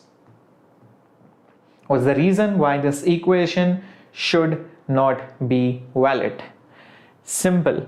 That errors which are there, the relative change is much bigger than that 5% or 6%. You can use these equations only when the errors are very small. Here it is 44%. That's the reason why you cannot use this equation. So what do? You have no other choice but to go by the basics. Let's go by the basics. Number one, let's say the fundamental frequency of some wire increases by 20 Hertz. So let's say the fundamental frequency was F. When it is increased by 20 Hertz, so obviously it will become F plus 20. So it will become F plus 20, correct? Now, the tension increases by 44%. That means if originally the tension was T, the new tension after 44% increase will be 1.44 times of T. Makes sense? Does that make sense to you? If it was 1T, it will now become 1.44. So 44% increase. So let's use this equation. Let's use this equation and try to solve this problem. If for the first scenario, when the tension is T, frequency is F, I can say F is equal to N by 2L root of T by mu. This is for the first scenario. For the second scenario, the frequency is F plus 20. So F plus 20 is N by 2L, but the tension is different. It is nothing but 1.44 T by mu. So this is the second scenario. So I know what to do. Divide 2 with 1. So divide 2 by 1. So what do you get? F plus 20 by F will be equal to N by 2L, mu will get cancelled. T will also get cancelled. I'll just get root of 1.44. 144 is 12's square, so 1.2 square is 1.44, so this will be just 1.2. Okay, now this is very simple, guys. There are many ways to solve this. So this will become 1 plus 20 by F is 1.2. So 20 by F is 1.2 minus 1, which is 0.2. So naturally you are going to get F is 20 by 0.2, which is 100 Hertz. Is that there somewhere? Yes, it is there. That's the answer. Very good. Excellent. So that's how you get to this question. Moving on to the next one. Coming up on your screen. Okay guys, I'm not seeing you interacting. I don't know. If you guys are not going to interact, if you're not going to shower some comments in the chat box, I don't see any point conducting these classes, because I just come over here for your interaction, but I can hardly see you guys answering right now over here. I'm very disappointed with you all. This is not done totally. You guys are coming here. I'm conducting all these classes for more than 1-2 hours every day so that we can complete the syllabus and you guys get the complete JEE syllabus on Enthuse in English medium. So I need your response, I need your love, and I need your support. I need your answers. Even if it is wrong, it's perfectly fine. And your regular attendance, write down over there. So anyways, let's move to the next part, which is the organ pipe. So what do we have? See, we just created standing waves on a string. You can also create standing waves. We also created standing waves, we just created standing waves on string. We can also create standing waves using sound. Definitely, Kaushik and Benedict, you can clear your backlog before you join 12th for sure. I'm pretty sure in the next 2 months, February, March, you will be able to clear it. Just watch all the series, the complete nurture series. It's not that difficult. I mean, even if you browse through the series, now you will feel confident. Arey sir, only these many classes are there. Sit one day, complete, one or two lectures. You will be able to do it very aram se. Hello Raskai, Satyavarpu, welcome. Yep, I know this is term 2 chapter, so I'm pretty sure most of you will be having this in your school. Now, how do you create standing waves in sound? Sound is a longitudinal wave. Now, I told you for a string, you can reflect that wave and you will see the two waves, one which is incident and one which is reflected, which travel in opposite directions. That creates standing waves. For sound, similar concept, you can create it by reflection. So basically, you can have a fixed end or a free end. So the longitudinal sound waves will get reflected back. So you will have two waves going in opposite direction. That creates the standing waves. So let's have a look at it. So all trumpets, all mouth organs or any instrument which has air being blown into it, these kind of instruments are based on standing waves, and that's the reason why they are called as organ pipes. So all the string instruments we have just done just some time back, the guitar, sitar and all, we have just completed it. Now we are moving on to instruments like trumpets. Their behavior is very, very similar. Now when you talk about standing waves in sound, they are not so easy to visualize because sound particles, when they move, their movement cannot be seen through naked eye. Hence, I'm showing you this simulation, which is very, very important. This is an organ pipe. One side is fixed, other side is open to the atmosphere. That means the pressure is constant. So it's a kind of a free end. So fixed end is where it is closed, and open end is where it is open to the atmosphere. That means the pressure over here is the atmospheric pressure. Now, notice how the particles are moving. There are some peculiar trends over here. You can identify there are certain particles over here which are not moving much or very little or hardly any movement. But some particles which are moving a lot. If you observe carefully, I can see particles here and even particles here and even particles here and even particles here and even particles there, not moving much. Those particles, those locations are called nodes, but they are displacement nodes. Displacement nodes. But those particles which are moving a lot, those particles, those regions are called to be on the displacement antinodes. So, showing you a graph of the displacement. Observe the point exactly here, the point exactly here, here. These are all nodes. Even the last points, the particles are stationary. They are displacement nodes. But the ones with maximum displacement are displacement antinodes. Yes, looks like a barcode. True that. Now, there is another perspective of looking at it. Remember, whenever we talk about sound waves, either you can talk about the displacement or you can even talk about the pressure. So, when displacement changes between the particles, even the pressure changes. So, you can also look at it from the pressure perspective. Observe this. Take these particles or these regions. Look at the variation. Low pressure, high pressure. Low pressure, high pressure. Correct? Pressure variations are there. Look at this region. Maybe somewhere over here. The distance between the particles is hardly changing.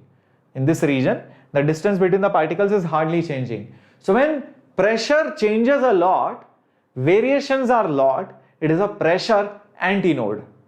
But when pressure variations are very negligible, that's a pressure-wise node. No changes or negligible changes, that's node pressure-wise. You can see like a point over here, the pressure, low, high. Low vacuum types, high pressure, low pressure, high pressure. This is happening over here. But look at the particles maybe somewhere over here. The spacing hardly changes. Variations in the pressure is hardly there in this region. So it's a pressure node. And that's how the pressure graph will look like. Now if you compare both of them, you will see one very peculiar thing. Wherever the nodes are there for displacement, exactly you will have pressure antinodes. Exactly over there pressure antinodes. And wherever you have displacement nodes, antinodes, there you will have pressure nodes. So they go exactly opposite to each other, because remember I have told you about this, that pressure and displacement are never in phase. If one is maximum, the other is minimum.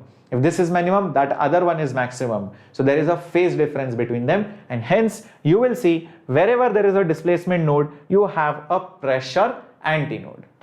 That's it. Very good. Crazy enough. Now this is something which you should keep in mind. But now where are the pressure nodes or displacement nodes formed? You can probably guess from this particular diagram. So whenever the end is closed, what do you see? A node. But what kind of node? Displacement node. Pressure wise, antinode.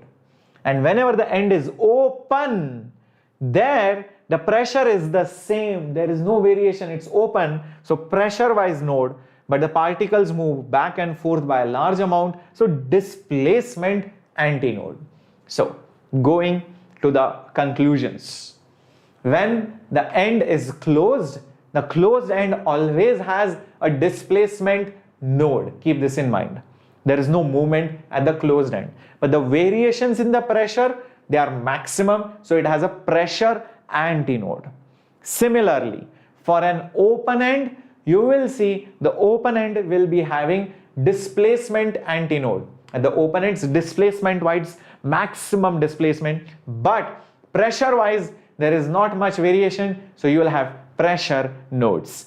All right, very crucial things which should be there in your notes. Now let's talk about something called as the end correction. This end correction was never there for waves on a string because it didn't really matter over there. But for standing waves of sound, you will need to account for some kind of correction, because when you have an open end, you will not exactly, so for an open end, you will not get that nodes or antinodes exactly at the mouth of that organ pipe.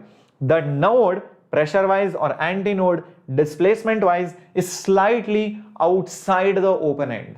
This is what experimentally has been seen. So the open end organ pipes always have their nodes or antinodes slightly outside. That is called as the end correction. Notice this. This is a pipe which is open on one side but closed on the other side. This antinode that you see is slightly outside the length. This is the actual length, the red one, but you can see some E, that correction error which is there in the length. You need to account for it, so that L prime is the effective length. So that's what you need to do. That additional length that you need to add to correct it, that is called as the end correction. If the pipe is open on both these sides, then you need end correction also on both these sides. End correction here and end correction here, because both the antinodes are slightly outside. As simple as that. So what do we have over here? End correction for the closed organ pipe is 0.3 times the diameter, just outside. But for an open-ended pipe, then it is 0.3 plus 0.3. So the effective length increases by 0.6 D. Very important. Keep these things in mind. So 0.3 D for a closed pipe. This is a closed pipe, by the way. So when I say closed, it is always closed at one end, and 0.6 D for the open pipe. This is your completely open pipe. It's completely open pipe. Keep this in mind. Hello Raghav, hello Satya. Join in. Keep this in mind, okay? So L is your geometric length, L prime is your effective length. Now, coming to what kind of standing waves you can expect. Trust me on this, the standing waves are exactly similar as that of whatever you learned in waves on a string. Very, very simple. I'll tell you what. If you take a tuning fork, that is your energizing source. If you take a pipe, okay, and if you put that tuning fork in front of the pipe, you will see certain times, if the length and the frequency is well adjusted, you will hear a loud sound in the pipe. And that's how exactly a flute or any harmonium or any organ pipes work. Your frequency should match the frequency of that pipe, then you will hear a loud sound.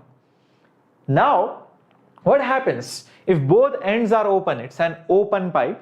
You should have an antinode. You should have an antinode on both sides. But when I say antinode, which kind of antinode? It's a displacement antinode. Remember, I just shown this to you whenever it is open side. So what do you have? You have an antinode. But what kind of antinode? Displacement antinode. So you will definitely have a displacement antinode on both sides. And this reminds me of a string which is free on both ends. This situation is no different from the string which is free at both ends. There is no difference whatsoever. So what are the different possibilities? You can have this kind of standing waves, correct? You can also have probably this kind of a standing wave and so much more.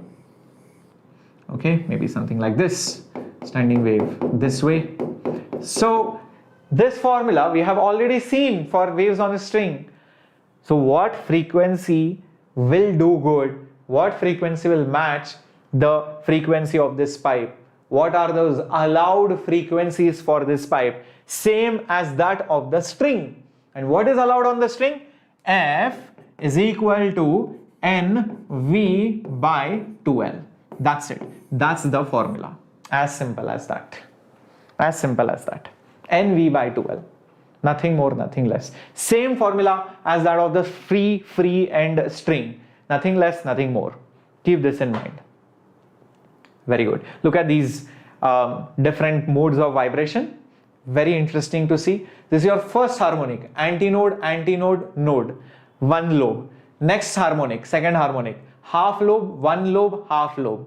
Next harmonic in that same organ pipe. Third harmonic, half, one, one, half. So totally 3 harmonics or 3 lobes. Interesting. So that's how the open-ended organ pipe works. Okay, remember this formula. So now you can easily guess for a closed organ pipe. So when it is closed on one side and open on the other side, the open end will be obviously antinode and the closed side will become a node. So if it is blocked, that will be node. If it is open, that is antinode. This is very similar to a string which is fixed on one side and free on the other side. Isn't it very, very similar? So we know what happens when the string is fixed on one side and free on the other side. What will be the frequency? It will be odd times V by 4L. As simple as that. As simple as that. Keep this in mind, because that's how the formula was for a fixed free string. L is the length of the pipe, V is the speed of sound, odd decides which harmonic you are. Only odd harmonics are allowed. Keep this in mind. Very, very simple. This is how it looks like again. So you can see there is a node here because it is closed. This side is open. Node, antinode, first harmonic. Next harmonic is odd. So free over here, fixed over here, 1.5 lobe. This is the next harmonic, fifth harmonic. So closed here, open here. You can see node, node, node, antinode. That's how it works. Okay. So that's a closed organ pipe, which is nothing but similar to a fixed free string. Nothing less, nothing more. Okay. So this is just for your visualization for organ pipes especially, how the particles move. Look at this. This is closed and this is open. Look at the particles. They are hardly moving, but the pressure changes here a lot. Here hardly any changes, but displacement wise the particles go in and out. So that's why displacement antinode, displacement node. That's your first harmonic. Second harmonic, look at this. Particles are stationary here. That's a node. Another node formed over here. Hardly the particles are moving. These particles are going a lot of in and out. So you can see the third harmonic formed in the closed and open pipe. This is what happens when the frequency changes. Basically, you are changing the pattern of these waves vibrating. This is your fifth harmonic, completely different vibration than this. If this is F, this is 3F, this is 5F. Okay, that's how it works. Have a look at it. I'll move out from the screen so that you can probably see this in loop and probably replay it again and again. Very interesting stuff. All right. So let's solve some questions coming up on your screen, and here it is. The first one. A pipe closed at one end and open at the other end resonates with the sound waves of the frequencies 135 and 165. But not with any wave of frequency intermediate between the two. The frequency of the fundamental note is, come on, think about it. The frequency of the fundamental note is. Very interesting question. Let's solve this. First of all, 135 and 165 are the immediate two frequencies for a pipe closed at one end and open at the other. So it is closed at one end and open at the other. So this is like a fixed free kind of a string. Okay.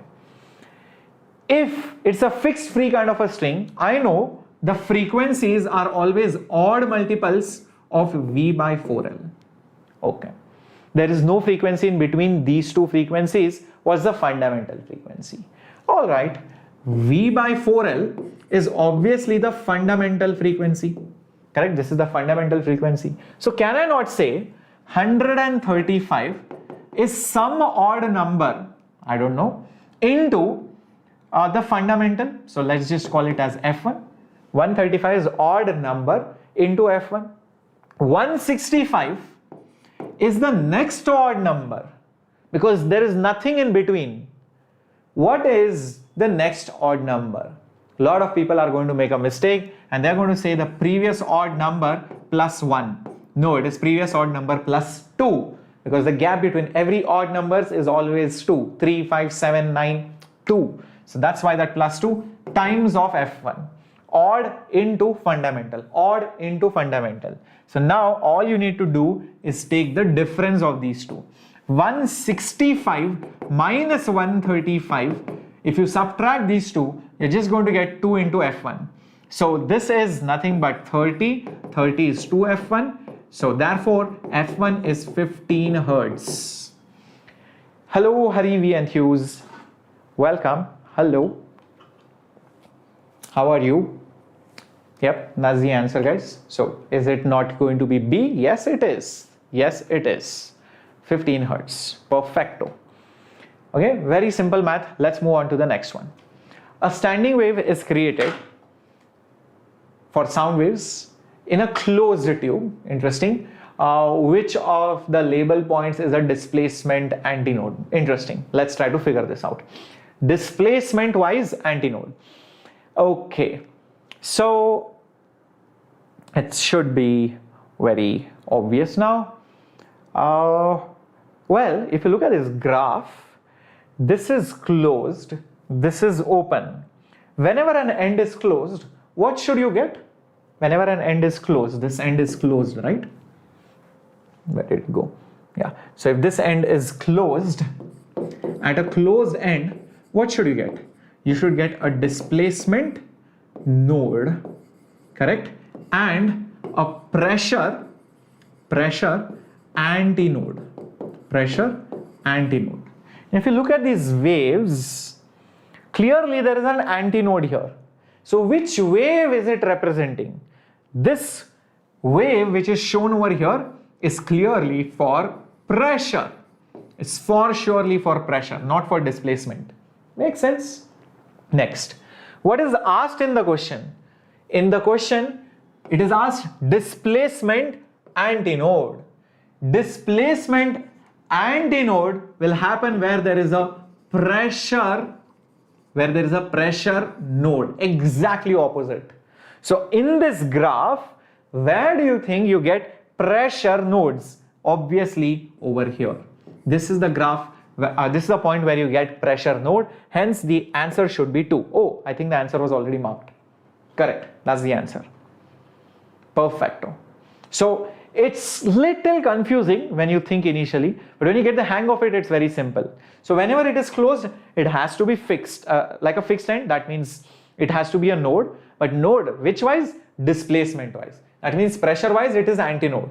Now this graph which is shown here, obviously this is the graph of a pressure, not of a displacement, because there is an antinode at the closed end. Next, because displacement antinode was asked, that means I will look for a pressure node which is right over here. This is the node. As simple as that. Perfecto. Let's move on to the next one. This is also a brilliant question which is going to come up on your screen. There is an open pipe and it is in resonance with the second harmonic with tuning fork of frequency F1. Now it is closed at one end. Interesting. If the frequency of the tuning fork is increased slowly from F1, then again a resonance is formed at F2.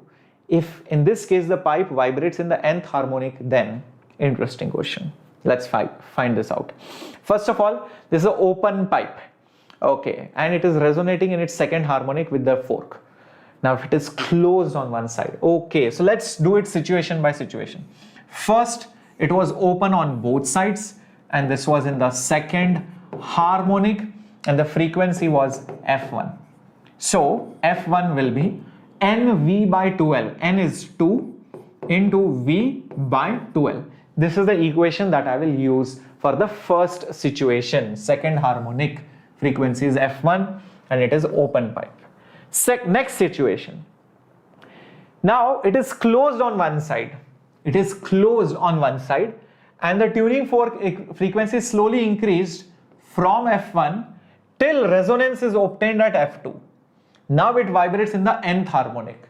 So when you take the same pipe but you close it, now the frequency F2 will be some odd number, I don't know, odd number by 4L. So V by 4 times of L. Interesting. Now here is what I'm going to do. It needs little bit of mathematical analysis. It's clearly mentioned that the tuning fork's frequency slowly increased from F1. So F2 is more than F1 and F2 is the next frequency after F1. So I'll try to write this in this form and I'll show you how. This will be odd number by 2 into V by 2L. Okay, just look at this, V by 2L. Now in order to compare F1 and F2, I will compare 2 and odd by 2 because V by 2L is common. So I just need to compare 2 and odd by 2. How does in general odd number by 2 look like? Let's see. Odd number by 2. So odd number is 1, then it will be 1 by 2, which is nothing but 0.5. Then it will be 3 by 2, which is nothing but 1.5. Then it will be 5 by 2, which is nothing but 2.5. Then it will be 7 by 2, which is nothing but 3.5. So F2 will be one of, think about it, F2 will be either,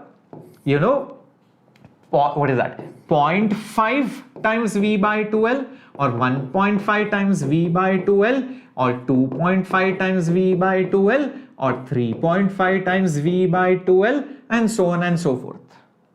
Now, if your original frequency was 2 times V by 2L and you slowly increase the frequency, out of these numbers, which frequency will you touch first?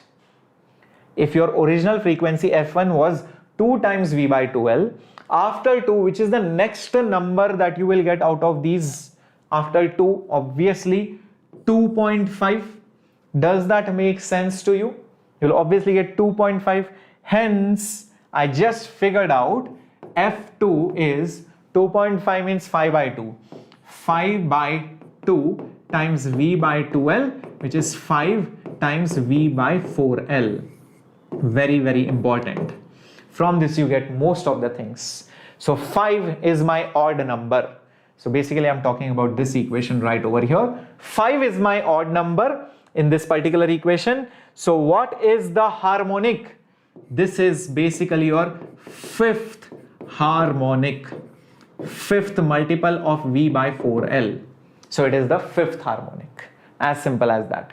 Next thing that you need to do, you have to find what's the relationship between F2 and F1. Oh, I know what to do, just divide both of them, you will get the answer. So let's just do that. So basically, let me just use some different color maybe. Yes, so F2 by F1 will be 5 times V by 4L divided by F1, which is 2 times V by 2L. 2 gets cancelled, V by L gets cancelled, so it will just be 5 by 4, which is F2 by F1. So F2 will be 5 by 4 times of F1, as simple as that. Yep, I think it should be option C, correcto. You can see that. Yes, it is. 5 by 4 times of F1. Yes, done. Simple. So very nice mathematical skills are needed in this question, because you need to understand which is that next odd number. You cannot just guess it. You have to think a little bit logically. And once you understand the trick in this question, rest of the things are very simple, because till here it's all about tricks. After this was very simple. You can see that. Okay, option C is correct. Last part of this chapter, and very good Tanya, very good Laksh. Hello Sarita Bora. Yep. So last part of this chapter, not chapter actually, the last part of this lecture today, and that's the resonance tube. Just like we had a sonometer, in order to measure the unknown frequency of a tuning fork, you have something called as a tube, resonance tube, to measure the speed of sound. That's the application, one of the application of standing waves. So you can measure the speed of sound using this setup. Again, you might have used this setup in your laboratory or in school or college. Beautiful way of determining the speed of sound. All you need to do is have a tube which is immersed in water. Yep, you have a tube which is immersed in water. And then what you need to do is take a tuning fork and hit it somewhere and just make sure that the sound travels, reflects from the water and comes back. So you will have two waves going in opposite direction, which will create a standing wave pattern. First, you fill or completely immerse the tube, okay, inside water, so that when you hit it, probably it is not going to create resonance. Slowly take the tube out. Slowly take the tube out. When you take the tube out, you will see at some point the resonance will occur. At one particular point, resonance will occur. That's probably your first harmonic, because you will see one node here, which is like a reflector from the water, and the open end will act like the antinode. So the first time you get resonance, you mark the length. You mark the length and also account for the end correction. What is the end correction? I have told you this. The end correction E is 0.3 times the diameter. This is the diameter of that particular tube. Next, because you are getting the resonance for the first time, so this is your first resonance, okay, when you slowly lift this tube, you are lifting this tube slowly, and you are using the tuning fork of some frequency, let's say F, that F of the tuning fork will be equal to the frequency of that tube, but because it is open and closed at one side, you will use odd times V by 4, but this will be the effective length. Now that odd number which is there, because it is the first resonance, so that odd number will be 1, V by 4 times of that L will be the actual length plus the end correction. So the actual length that you measure plus the end correction will be the frequency of that tuning fork. Now you know the frequency of the tuning fork. You know the length of the tube. You can measure it using a tape. E can also be measured because you know the diameter of the tube. V can be calculated. As simple as that. Ramya, it is there obviously. I have my class obviously. Now, if you want to make sure that your readings are correct, you can lift the tube up further or pour that, or make sure that the water level decreases somehow, and increase the length till you get your next resonance. So this is your next resonance. So this next resonance is basically your third harmonic. And you again measure the new length. You will see again that same tuning fork. That same tuning fork will give rise to third harmonic into V by 4 some other length plus end correction. You can calculate V from here and here. You can just take the average values. So you can do either this or this, doesn't matter. You just take the average of these two velocities. That's how you measure the speed of sound outside in the air. Very interesting experiment using standing waves. Okay, simple experiment. Let's do a question based on this. Perfect. Here we have a resonance tube which is sounded with a tuning fork having 250 Hz frequency, resonates at 35 and 105. Interesting to note that they have not mentioned the end correction. Should we ignore it? No. In fact, you have to get rid of the end correction, thinking or assuming some value using the two lengths somehow. The velocity of the sound is. Okay, here is what I will guess. First time when the tube is hardly having certain length, let's say, what is that? 35 centimeters. Okay, resonance occurs at 35 centimeters and 105 centimeters. Understand, right now it is in its first harmonic. It's in its first harmonic. Next time, what happens? The same tube is taken out even further. The length is even more. It is 105 centimeters. And this time it is going to be third harmonic. Okay, fair enough. The question is, what is the speed of the sound? I can go by formulas, or I can just use some logic to solve the problem. Think, for first harmonic, exactly you will have lambda by 4, or half a lobe, right? This is half a lobe, and one lobe is lambda by 2. So this length is actually lambda by 4.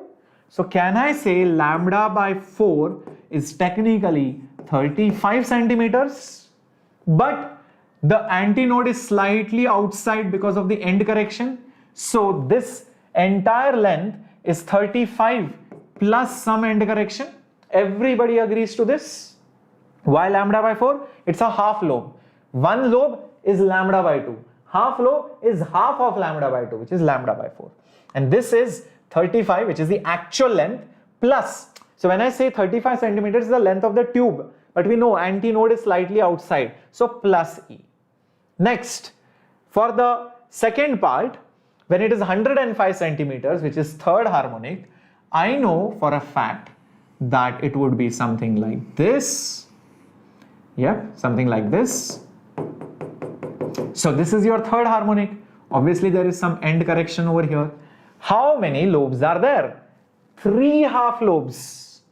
3 half lobes or loops are there. So that means it will be 3 times lambda by 4 will be, what's the length? 105, but plus E I need to do.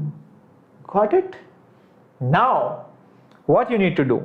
Just subtract these two and you will get the answer probably. Let's try this out. Just subtract these two and see what you get. So 3 lambda by 4 minus lambda by 4 will be 105 plus E minus 35 plus E. Got it? So when you do the math, what will you get? 3 lambda minus lambda, 2 lambda, 2 lambda by 4. 2 lambda by 4 is equal to 105 minus 35, that's 70. So this will be just 2. So lambda will be 140 centimeters, which is 1.4 meters. But the question is not on the wavelength, the question is on the speed. So velocity of the sound, which is f times of lambda, frequency, that's why it is given 250, wavelength is 1.4. Just do the math. 25 into 14. What are you going to get? I think one of the answers is wrong over here. We should have changed the options. Guys, this should have been 300 Hertz. Okay, so my bad. It's not 300, it's 350. 25 into 14. is 350. Yep. So this will be 350 hertz. Now ignore the options. This should have been actually 350. Okay, that's how it is. Very good. Okay, so this should have been 350. I'll just correct it right over here. Okay, now it's fine. Very, very interesting. This is how the speed of sound is determined. Yes, Akshay, it is. I'm very good, Abhishek. Okay, so moving on. Yeah, you have the homework questions. Please solve it. Put it up in the comment section. This is your first, second, third homework question. And remember, for all those of you who want a dedicated systematic plan, apart from the lectures that I'm doing on YouTube, remember, YouTube lectures are always going to be there. I'm always going to support you. I'm always going to be here. But yes, you need that extra push. When I say it, I mean it. And I don't want to play around with you because, you know, the thing is, you need those tests. You need to compare your marks eventually with the top ranks. You need to be in the game. I mean, if you can really, afford 8,000 rupees, please buy the crash course, because, I think that's one of the cheapest in the market. With the kind of services that you get, you might get more, crash courses everywhere. But the point is all about whether, are you getting those kind of doubt solving sessions? Are you getting those quality papers? And are you getting those kind of mentorships? And are you getting that quality assignments? So 90 sessions with part tests and full tests, and also the discount which is there on all of these is really amazing. 8,000 rupees, 20% off using my coupon code. Link is there in the description. Very good. So that's it for tonight. And there's one more lecture on waves which I'll be doing it day after tomorrow. So day after tomorrow, I'll be completing beats and Doppler effect. That's it for today. So how to join the pro subscription for 12th class? I'll just show this to you. See, if you are watching the lecture right now, so just go to JEE 2 years. Now I know it says JEE 2 years, but actually you are getting the class from now. You will be wondering, sir, I need 1 year course. Why are you suggesting me 2 year course? I'll tell you why. When you choose this, you get the 11th standard courses also, 11th standard micro courses. Like if I have taken some micro courses, all those 11th micro courses will be available. 11th assignments, 11th material, study material, everything is available to you. That's number one. Number two, you will be able to complete your 11th standard revision as well in the next 2 months. Okay. Number three, you will join a batch with the other 11th standard Vedantu students who are right now studying with us. So you will have a separate batch, not a freshers batch. There will be many batches. So you will be able to join that particular batch as well with the other 11th standard students. And that will be a full year course with KVPY and other exam preparation. So this is how you join it. So this is your 12th standard pro subscription course with 11th standard revision. Is that okay, Benedict? All right, Sri Rishi, I will definitely do that. Definitely. I'll definitely do that. Okay. So remember, this course right now is for 53,999, but that is for entire 11th and 12th standard complete till revision, till JEE Advanced. You can try it out. Best thing, even though it says 15 days, it is actually 1 month, because when you use the coupon code of SHHPRU, you get plus 15 days free. So if you join now, it will be valid till next March, this coming March. So by that time, most of the 11th standard revision will be done. So you can make the full use of it at just 1,350 rupees. Is there an option to join 12th alone? Yes, Benedict, but not now. It is not yet open. The 12th standard courses will only open next month, not before that. Okay. So the nurture series will be completed next time. Okay. Great, Benedict. No problem. If you want to join only 12th standard, you wait for 1 month. Fair enough. So that's it from my side, guys. Have a great time and please stay safe and stay healthy. Hasta la vista. Take care.